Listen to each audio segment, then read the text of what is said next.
ಎಲ್ಲರಿಗೂ ನಮಸ್ಕಾರ. ನನ್ನ ಹೆಸರು ಕೆ ತಿಪ್ಪೇಸ್ವಾಮಿ, ವಿಜಯನಗರ ಜಿಲ್ಲೆ ಕೊಟ್ಟೂರು ತಾಲೂಕು. ನಾವು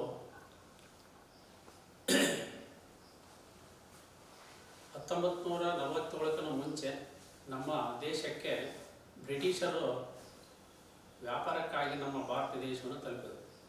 ಅವರು 1947 ಹಿಂದ್ಗಡೆ ಅನೇಕ ಸಂಪತ್ತನ್ನು ಅವರು ದೋಚಿದರು. ಆ ಸಂಪತ್ತನ್ನು ದೋಚಿ ನಮಗೆ ಸರ್ಕಾರದಲ್ಲಿ ಇರ್ತಕ್ಕಂಥ ಕಷ್ಟ ಆಗ್ತದಂತ ಹೇಳಿ ಅಲ್ಲಿರ್ತಕ್ಕಂಥ ನಮ್ಮ ಭಾರತ ದೇಶದ ಜನರಿಗೆ ಅನೇಕ ತೊಂದರೆಗಳನ್ನು ಕೊಡೋಕೆ ಪ್ರಾರಂಭ ಮಾಡಿದರು. ಅವರು ಯಾರು ತೆರಿಗೆ ಕಟ್ಟೋದಲ್ಲೋ ಅಂಥವ್ರನ್ನ ಬಿಸಿಲಿನ ಮರಳಿನಲ್ಲಿ ನಿಲ್ಲಿಸಿ ಅವ್ರ ಕಾಲು ಸುಡ ಹಾಗೆ ಮಾಡಿ ಅವರಿಗೆ ವಿಚಿತ್ರ ಹಿಂಸೆಯನ್ನು ಕೊಡಕ್ಕೆ ಹಚ್ಚಿದರು. ಯಾರು? ನಮ್ಮ ಬ್ರಿಟಿಷರು. ಆ ಬ್ರಿಟಿಷರು ಅನೇಕ ನಮ್ಮ ಭಾರತ ದೇಶದಲ್ಲಿರ್ತಂಥ ಹಿಂಸೆಯನ್ನು ಕೊಟ್ಟು ಅವ್ರು ಏನು ಮಾಡಿದ್ರು, ಇದು ಇಷ್ಟೇ ಬಿಟ್ಟರೆ ಸಾಲದು, ನಾವೇನಾದರೂ ಬದಲಾವಣೆ ಆಗಬೇಕು, ನಾವು ನಮ್ಮಲ್ಲಿರ್ತಕ್ಕಂಥ ಅನೇಕ ಸಂಪತ್ತನ್ನು ದೋಚಿದ್ರು ಇವರೆಲ್ಲರೂ. ವ್ಯಾಪಾರಕ್ಕಂತ ಬಂದಿರ್ತಕ್ಕಂಥ 1917ನೇ ಶತಮಾನದಲ್ಲಿ ಅವ್ರು ಏನು ಮಾಡಿದ್ರು, ಸಂಪತ್ತನ್ನು ದೋಚಿದ್ರು. ಆವಾಗ ನಮ್ಮ ಭಾರತ ದೇಶದಲ್ಲಿ ಎಚ್ಚರ ಆಯಿತು.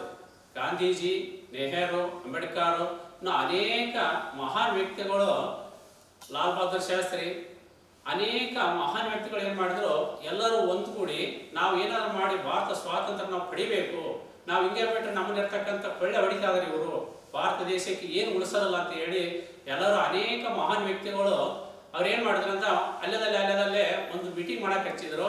ಎಲ್ಲರೂ ಸೇರಿ ನಾವು ಒಂದು ಭಾರತವನ್ನು ಬದಲಾವಣೆ ಮಾಡಬೇಕು, ಸ್ವಾತಂತ್ರ್ಯ ಪಡಿಬೇಕಂತ ಹೇಳಿ ಅವರು ನಮ್ಮ ದೇಶದಲ್ಲಿರ್ತಕ್ಕಂಥ ಅನೇಕ ಜನ ಅವರು ಯುದ್ಧ ಮಾಡಿ ನಮ್ಮ ಕಡೆ ಯುದ್ಧ ಮಾಡಿ ಸಾಕಷ್ಟು ಜನನನ್ನು ಕೊಲೆ ಮಾಡಿದರು, ಬದುಕಂತ ಕೊಂದರು. ಆಮೇಲೆ ಗಾಡಿಗೆ ನೇತಾಕಿ ಮಳೆ ಹೊಡೆದ್ರು. ಅಂಥ ಹಿಂಸೆ ಇದ್ರು.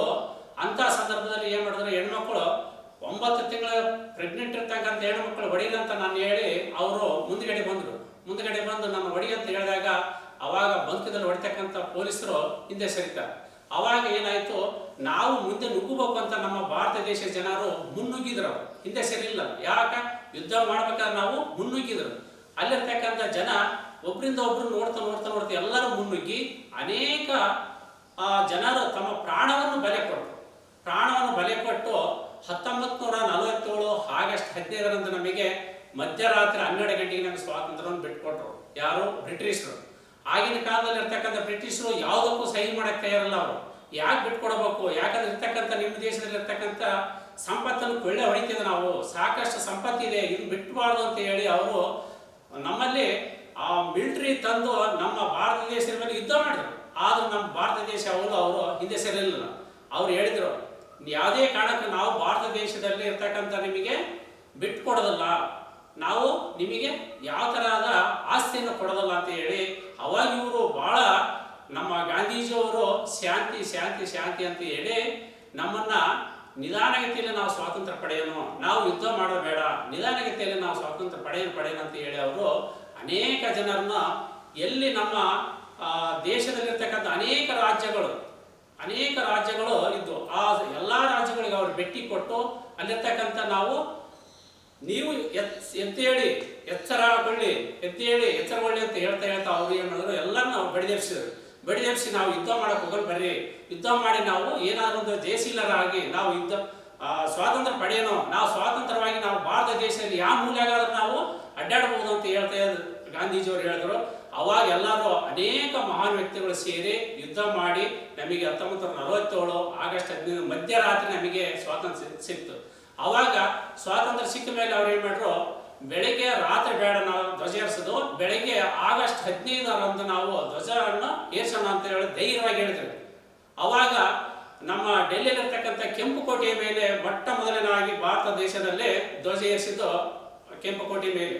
ಅವಾಗ ಎಲ್ಲರೂ ಒಳ್ಳೆ ಹುಮ್ಮಸ್ಸಿಂದ ಇಡೀ ದೇಶದಲ್ಲಿ ಎಲ್ಲ ಕಚೇರಿಗಳ ಮೇಲೆ ಧ್ವಜ ಏರಿಸಿ ನಾವು ಪ್ರತಿ ವರ್ಷನೂ ಆಗಸ್ಟ್ 15ರಂದು ಧ್ವಜ ಏರಿಸಲಿಕ್ಕೆ ಅಲ್ಲಿಂದ 1947ರಿಂದ ಪ್ರಾರಂಭ ಆಯಿತು. ಅವಾಗ ನಾವು ದೇಶದಲ್ಲಿ ನಮ್ಮ ಸ್ವಾತಂತ್ರ್ಯ ಸಿಕ್ಕಂತ ಅವರೆಲ್ಲರೂ ಸಂತೋಷವಾಗಿ ನಾವು ಪ್ರತಿ ವರ್ಷನೂ ನಾವು ಜನವರಿ 26ರಂದು ಗಣರಾಜ್ಯ.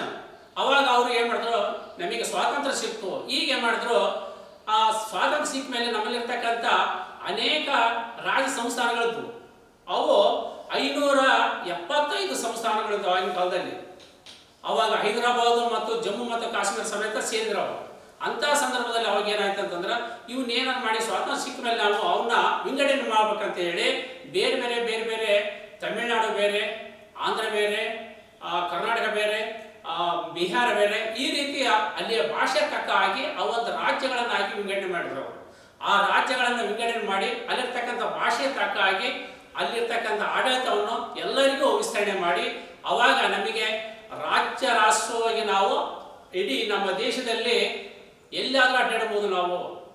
ನಮಗೆ ಸ್ವಾತಂತ್ರ್ಯ ಸಿಕ್ಕಿದೆ ಅಂತ ಹೇಳಿ ಜನ ಅವಾಗ ಹುಮ್ಮಸದಿಂದ ಎಲ್ಲಿ ಬೇಕಲ್ಲಿ ಅವರು ಸಂತೋಷ ಪಟ್ಟರು ಆಗಿನ ಕಾಲದಲ್ಲಿ. ಯಾರೋ ನಮ್ಮ ಭಾರತ ದೇಶದ ಜನರು.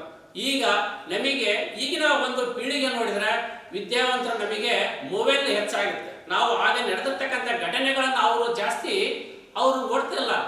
ನಮ್ಮ ವಿಡಿಯೋದಲ್ಲಿ ಬಿಡ್ತಾರೆ, ಮೀಡಿಯಾದಲ್ಲಿ ಬಿಡ್ತಾರೆ, ಯೂಟ್ಯೂಬ್ನಲ್ಲಿ ಬಿಡ್ತಾವೋ, ಸಾಕಷ್ಟು ವಿಷಯಗಳನ್ನು ತಿಳ್ಕೊಳ್ಳೋದ್ರಲ್ಲಿ ಹುಡುಗರು. ಆದರೆ ಹತ್ತವರು ಬರೀ ಯೂಟ್ಯೂಬ್ ನೋಡೋದು ಜಾಸ್ತಿ ಆಗುತ್ತೆ. ಆದರೆ ಅವು ಮಕ್ಕಳು ಏನು ಮಾಡಕ್ಕೆ ವಿದ್ಯಾವಂತರಾಗಬೇಕು, ವಿದ್ಯಾವಂತರ ಶಿಕ್ಷಣವನ್ನು ಪಡೆಯಬೇಕು. ಅಲ್ಲಿ SLC ಬರೋದ್ರೊಳಗ ಶಿಕ್ಷಣವನ್ನು ನಿಲ್ಲಿಸಿಬಿಡ್ತಾರೆ. ಅಂಥ ವಿದ್ಯಾರ್ಥಿಗಳು ಈ ಅನೇಕ ವಿಡಿಯೋಗಳನ್ನು ಟಿವಿಗಳ ಮಾಧ್ಯಮದಲ್ಲಿ ಅನೇಕ ವಿಷಯಗಳನ್ನು ಬಿಡ್ತಾ ಇದ್ದಾರೆ. ಅಂಥ ವಿಷಯಗಳನ್ನು ತಿಳ್ಕೊಂತ ನಾವು ಹಿಂದೆ ಪಡೆದಿರ್ತಕ್ಕಂಥ ದೇಶವನ್ನು ನಾವು ಉಳಿಸ್ಕೊಂಡು ಹೋಗ್ಬೇಕು. ಅದು ಯುವಕರ ಒಂದು ಕೈಯಲ್ಲಿದೆ.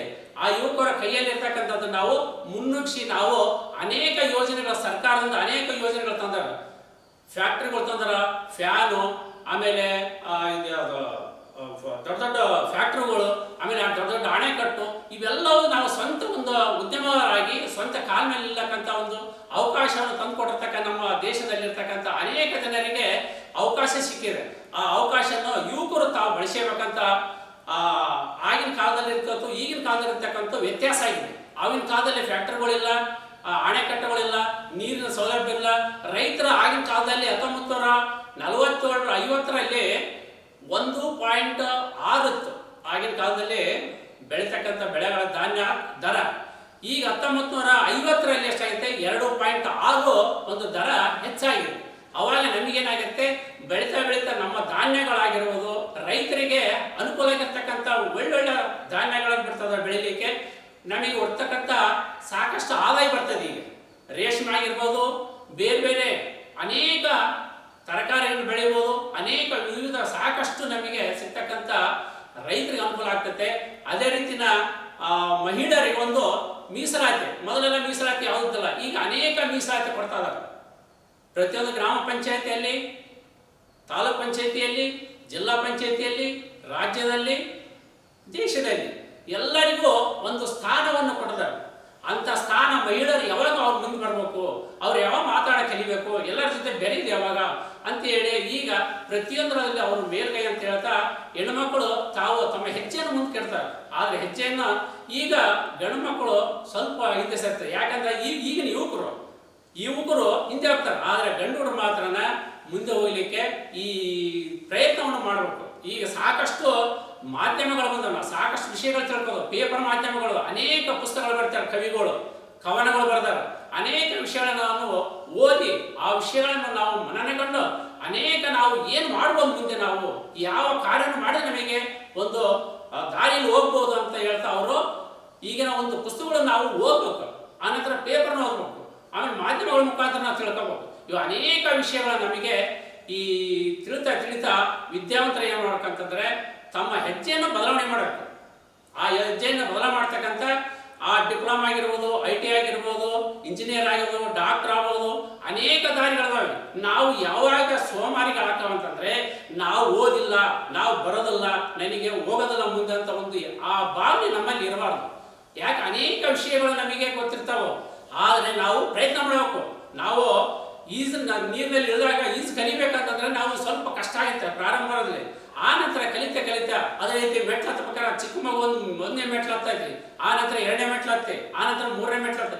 ಈಗ ಹಂತವಾಗಿ ಅನೇಕ ಅವರು ವಿಷಯಗಳನ್ನು ತಿಳ್ಕೊಂಡು ಅನೇಕ ದೇಶದ ಬಗ್ಗೆ ಅಂತರಾಜ್ಯದಲ್ಲಿ ನೋಡ್ರಿ, ನಮ್ಮ ದೇಶದಲ್ಲಿರ್ತಕ್ಕಂಥ ಓದಿ ಬೇರೆ ದೇಶದಲ್ಲಿರ್ತಕ್ಕಂಥ ಅನೇಕ ಇಂಜಿನಿಯರ್ಗಳು, ಡಾಕ್ಟರ್ಗಳು ಅದ. ಎಂತ ನಮ್ಮದು ಪುಣ್ಯ ನಮ್ಮ ದೇಶ. ಅವ್ರು ಬಂದಿರ್ತಕ್ಕಂಥವರಿಗೆ ನಮ್ಮ ಸ್ಥಾನ ಕೊಡ್ತದೆ, ನಮ್ಮ ದೇಶ ರಕ್ಷಣೆ ಕೊಡುತ್ತೆ, ಅವರಿಗೆ ಓಟ್ ಹಾಕೋ ಪವರ್ ಇದೆ.